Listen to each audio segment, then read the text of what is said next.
So, sunod sa babae sa Mariano na nag-iskot rin nagtungkol sa pagsipa din sa Espiritu Santo. Ato yata nga.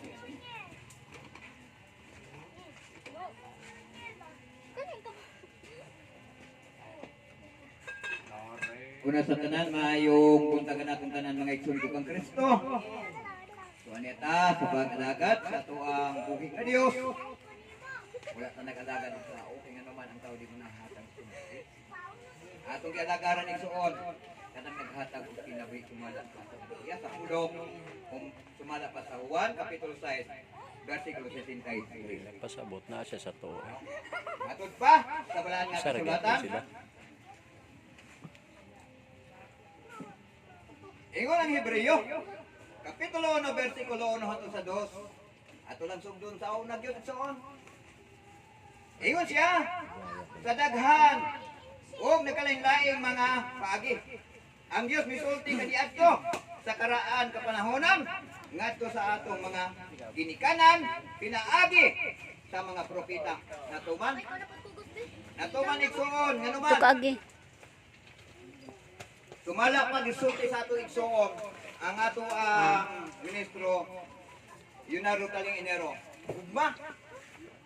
Ang iyang hisgutan nga kanang gugma nga gikan gayud sa Dios. Sila ko oras ng Diyos. Una nga iyang gugma 3 nga hours iyang gihatag dito sa mga propeta nga iyang gihatagan og mga pahibalo sa diha nga ang tao muto sa sulti sa mga propeta maakaangkod o kinabindan. Matud pa sa Hebreo kapitulo 1, versikulo 1. Karon igsoon, atong nakita nga kining gihatag karon sa Hebreo kapitulo 1, versikulo 1. Kung misgot kitag tap-tap igsoon, nakakita dili. Dili maklaro, di ba? Dili maklaro. Nga naman, ato nang tanawon ko sa kapinuot.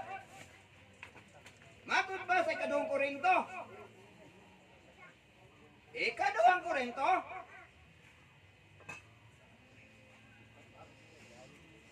Ingon ang balaan nga kasulatan.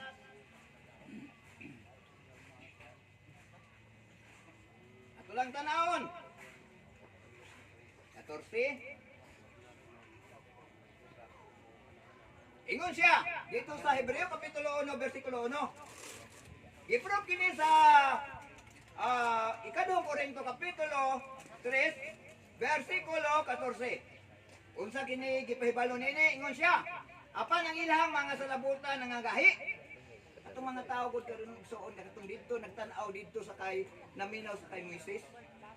Ingon siya, kay bisan pa hangtod niini mga adlaw karon sa mga basas sila sa daan nga pagigsaan ang maong tap-tap nagapabilin gihapon matud pa sa balaan nga kasulatan. Sanglit makuha man lamang pinaagi kang Kristo. So adunay napoy saad igsuon nga katong tap-tap ang makawala niya itong tap-tap, pinaagi daw kay Kristo. Matod pa. Sa kinti pa dayon ta? Oh! Hangtod nini mga adlaw karon sa magabasa sila kang Moises, ana ang tap-tap nga nagapalimit sa ilang mga una-una. So klaro kayo, sumala pa sa Hebreo kapitulo 1, versikulo 1 hangtod sa 2. So, adunay saad sa Dios. Balik. Ingon ang Hebreo. Tanaw na tong Hebreo igsoon. Hebreo kapitulo 1, versikulo 2. Apa niining kaulihang mga adlaw? Siya misulti kanato. Pinaagi sa iyang gitudlo nga manununod sa tanan mga butang. Pinaagi kang kinsa usab gibuhat niya ang kalibutan. So dinhita igsoon karon nga iya karon nga gipa tumpo karon tungod sa gugma. Iya na po gipadalaya buktong ana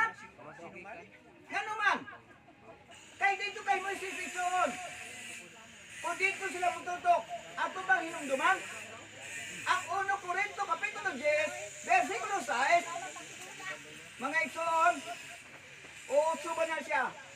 Nangamatay ang mga tao. Tungod sa usa ka adlaw, namatay 23,000 katawang nangamatay. Tungod kay walay pagdo sa sugo sa atong Ginoong si Kristo. So iyahan na po ang gisaad nga iyang bugtong anak hindi padala. Aron ang mga tao makaangkong sa kinabuhi nga wala katapusan. Gugma gyapon gihisgutan. Pangutana. Pangutana igsuon nga kining anak nga iyang gipadala di babaw sa kalibutan. Gidawat ba sa mga tao? Gituhan ba sa mga tao? Mga igsuon ko kang Kristo, kung atong tanawon ang balaan nga kasulatan, tungod sa iyang gugma, iyang gipadala ang bugtong anak. Pero pangutana, kung ang tao naigugma ba sa iyang bugtong anak, nagipadala din babaw sa kalibutan? Mga igsuon ko kang Kristo, klaro tataw kaayo siya namatay diha sa cross nga dili iyang sala kung dili sala sa mga tao aron kun ikaw mong tuo sa iyang dugo makaangkon ka kinabuhi nga wala katapusan. Matud pa karon igsoon sa iyang pagpangamatay diha sa cross nga namatay siya sa imong sala sa atong sala. Di ba saan baka nato atong pagtuo dito sa atong buhi nga Dios? Atong tan-aw. Tungod sa iyang gugma, iyang gihatan iyang bugtong anak. Hingbalos ba mga tao tungod sa gugma sa atong Ginoong Kristo diha? Siya pagpangamatay diha sa cross. Atong nakita baguhan pa lang kung unsa ang kalipayan sa mga katawhan. Dili ba ba sa kalibutan inay nga ang pulong sa Dios mao ilahang gi gawa ko sila kinabuhi nga naman. Kanang hangin igsuon, kanang kusog nimo, kanang kahayag nimo kinsay tag-iana, walay lain kun dili atong buhi nga Dios. Matud ka. Karon mga igsuon, tungod kay ang ihang anak ipadali babaw sa kalibutan, adunay plano ang Dios lahat. Atong ginahinayon. Unsay plano sa Dios igsuon? Atong tan-aw ng Juan. Ang sinlat ni Apostol Juan nga gigiyahan sa Balaan Espiritu, ingon ang balaan nga kasulatan. Ingon ang balaan nga kasulatan nagaingon siya. Dinhi sa 16. Unsay ang sulti? Iyang bugtong anak ipadali babaw sa kalibutan. Iyan na pong gisulti dito sa mga katawhan kining samaan ni karon. Unsa iyang gisulti ani na. Moabutan sa tubiko. Ingon siya, apan karon muadto na ako sa nagpadala kanako. Kinsa nagsulti ani? Si Jesus Christ. Dito sa iyang mga katawhan nga muad diya daw siya adto. Ngani wala ka dinyo'y nangutana kanako.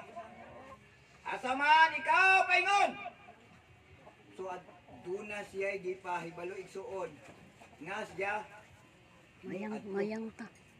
apan tungod sa ako ang pagsubilon kaninyo nga butanga ang inyong mga kasing-kasing natugog sa kasubo. So ang mga katawhan nga iyang gisultihan igsuon nagsubo ka ng kuan siya baka nang medyo gimingaw no. Gani sugidlan ko kamo nga tinuod nga maayo alang kaninyo nga mopahawa ako ingon si Jesus Christ kay kung dili ako mopahawa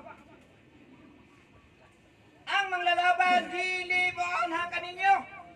So hinahinay na pagtug-an igsuon sa atong tupiko. Apan kung mopahawa ko siya akong ipadala kaninyo. So unsa kay ipadala? Sa kalibutan igsoon adunay daghan kaayo nga gipamutos. Nga gihatag sa matag usa. Lipay kayong tao. Pero kini igsoon aduna siya gipadala dinhi sa tanang tao. Nga kini karon gipadala dinhi babaw sa kalibutan. Dili kini butang gikan sa yuta. Kung kini butang kini nga gikan sa langit. Ingon siya, inig abot na niya iyang pailhom ang kalibutan mahitungod sa sala o sa pagkamatarong o sa hukom. Sumauni ang linyada siyang ipadala dinhi ibabaw sa kalibutan. Nga kini gani igsoon, sumala pa sa tong topiko. Giprove gini sa babay sa Marianon nga kalos dito sa Tabay. Sumala pa sa 1, 4, 21 hangtod sa 24. Sumala pa sa tong topiko. Nindot kayo ang gipay igsoon nga naman. Tungod kay ang Dios gugma. Dili gusto ang Dios igsoon nga ang tao mahulog dito sa impierno. Kung dili gusto sa Ginoo nga ang tao makaangkon sa ingisahan nga mao kinabuhi nga walay katapusan. Mo na yung plano igsoon. Pero pangutana kung ang tao misugot ba ka sa sugot? Matod pa. Ingon ang balaan nga kasulatan. Ingon siya dinhi. Matod pa sa atong topiko. Ako lang natin basahon igsoon. Linya sa atong topiko. Ingon siya dinhi. Ingon ang balaan nga kasulatan.